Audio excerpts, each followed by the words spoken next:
अभी हम लोग कर रहे हैं क्लास 10th का एनसीईआरटी बुक मैथ्स का, जिसमें 8.2 क्वेश्चन नंबर 3 आज हम लोग करने वाले हैं। 8.1 मैं पिछले वीडियो में किया हूं और उसमें सारे फॉर्मूले भी ड्राइव किया हूं, जिसकी हेल्प से एक क्वेश्चन नंबर 3 आज होने वाला है। तो क्वेश्चन नंबर 3 को करने के लिए हम लोग को पता होना चाहिए ट्रिग्नोमेट्री टेबल और इसका शॉर्ट ट्रिक कैसे यूज होता है, कैसे याद करें, क्योंकि कितने सारे वैल्यूज हैं तो इसको याद करना थोड़ा डिफिकल्ट हो जाता है। तो उसको मैं बताया हूँ पिछले वीडियोज़ में, तो उसको जाके चेक कर सकते हो, नहीं तो डायरेक्ट इस पर आ सकते हो। तो इसको समझने के लिए हम लोग समझ लेते हैं थोड़ा सा जो यूज़ होने वाला है उसके बारे में। जैसे कि cos 45, तो cos एक हमारा ट्रिग्नोमेट्री रेशियो है और 45 एंगल है और a हम लोग को देता है 1/√2। ठीक है, ऐसे टेबल पढ़ना है।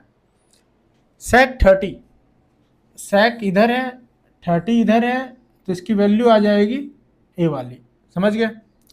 कोसेक 30, कोसेक की वैल्यू ए रहा और 30 ए, तो इसकी वैल्यू ए। मतलब हम लोग को ये 3 वैल्यूज यूज होने वाली है। कौन कौन सी 3 वैल्यूज?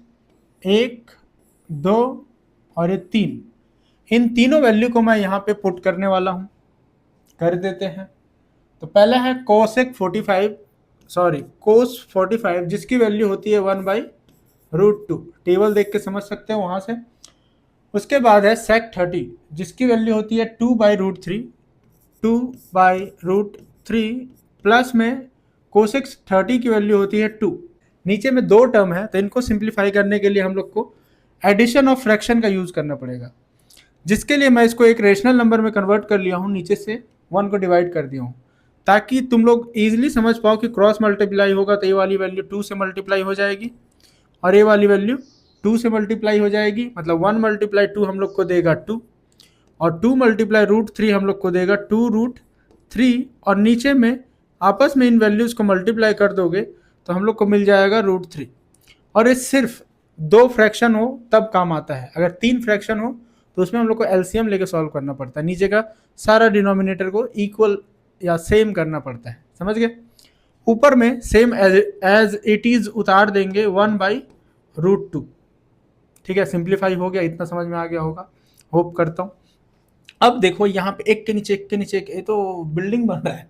तो ऐसे में क्या किया जाए कि यहाँ देखो, दिख रहा है साइड में थोड़ा, अगर मैं डिवाइड का रूल बताऊं तो a/b डिवाइडेड बाई b/c, या कुछ भी, कोई भी नंबर हो सकता है, मैं एग्जांपल के तौर पे ले रहा हूँ।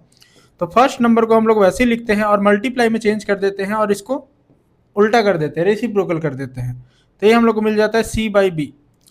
तो a वाला लॉ इसमें लगाने वाले हैं। फर्स्ट नंबर हमारे पास क्या है, जो कि है 1/√2, उसको एज इट इज उतार देंगे 1 और बाई में √2। इसको हम लोग क्या करेंगे, उल्टा कर देंगे और यहाँ पे मल्टीप्लाई का आ जाएगा। इसका मतलब होता है डिवाइड, तो डिवाइड से मल्टीप्लाई में चेंज होता है तो उल्टा हो जाता है। तो √3 ऊपर आ जाएगा और नीचे में आ जाएगा 2 + 2√3। अब इसको मल्टीप्लाई करना है, तो मल्टीप्लाई करना इजी है, ऊपर से ऊपर का मल्टीप्लाई, नीचे से नीचे का मल्टीप्लाई। तो हम लोग को मिलने वाला है यहाँ पे, जब ऊपर वाली वैल्यू मल्टीप्लाई हो जाएगी तो 1 से √3 का मल्टीप्लाई होकर √3 मिलेगा।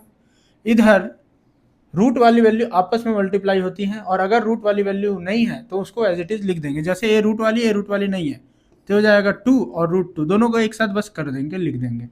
बीच में प्लस है तो प्लस लगाओ।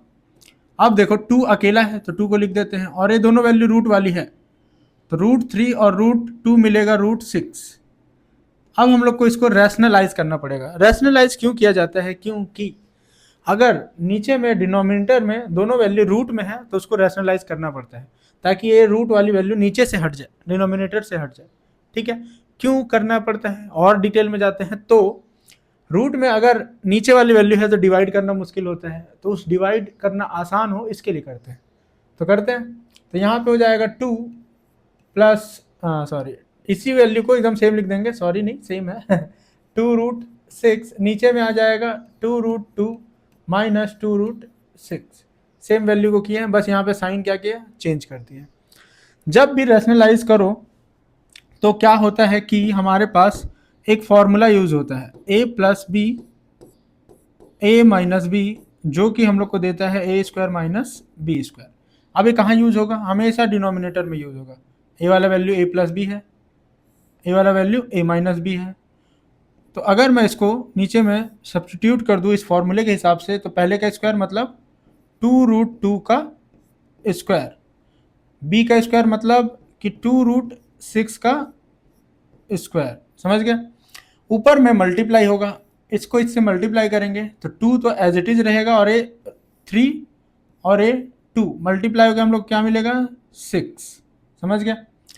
अब इस वाली वैल्यू को इस वाले टर्म से मल्टीप्लाई करेंगे तो यहाँ हम लोग को मिल जाएगा 2√6, और 3 से मल्टीप्लाई करोगे तो 6 3 जा कितना होता है 18, तो यहाँ 18 आ जाएगा, समझ गए इतना।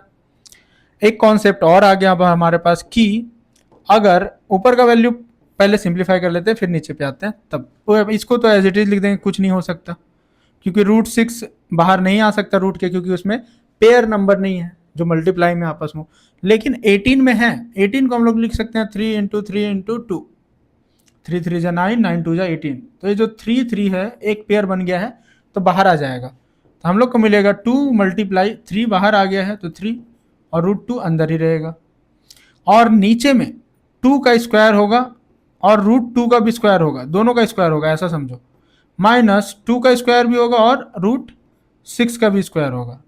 आगे समझ। अगर मैं ऊपर में कुछ कॉमन लेना चाहूं तो ऊपर में कॉमन ले लेता हूं मैं 2 की वैल्यू, तो 2 की वैल्यू मैं अगर ऊपर कॉमन लूं तो अंदर हम लोग को क्या बचेगा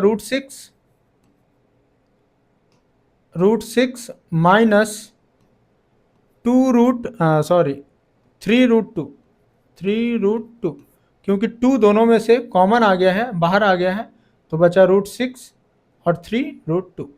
नीचे में हमारा हो जाएगा 2 का स्क्वायर कितना 4 देगा, और √2 से 2 कैंसिल हो जाएगा तो 4 2 जा 8 आएगा।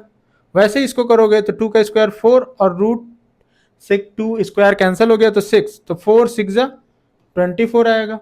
इन दोनों को माइनस करोगे तो आएगा 16, लेकिन नेगेटिव में 16 आएगा, तो माइनस का 16 ऊपर में 2 और यहाँ पे एकदम सेम लिख दो √6 3 माइनस मतलब 3√2। इसको अगर मैं कैंसिल कर दूं तो 8 मिलेगा। अब नेगेटिव साइन नीचे है तो इसको अगर मैं हटाना चाहूँ तो ऊपर भेज देते हैं, तो ऊपर में साइन चेंज हो जाएगा इस नेगेटिव के कारण, तो हम लोग को मिल जाएगा 3√2 माइनस 6 रूट और अपॉन में 8। तो ये हमारा आंसर है। एनसीईआरटी बुक के पीछे आंसर ऐसे लिख दिया है 1/8 कॉमन ले लिया है और √3√2 माइनस √6, तो ऐसे भी लिख सकते हो, नहीं तो यहाँ तक भी छोड़ोगे तो एग्जाम में पूरा नंबर मिलेगा।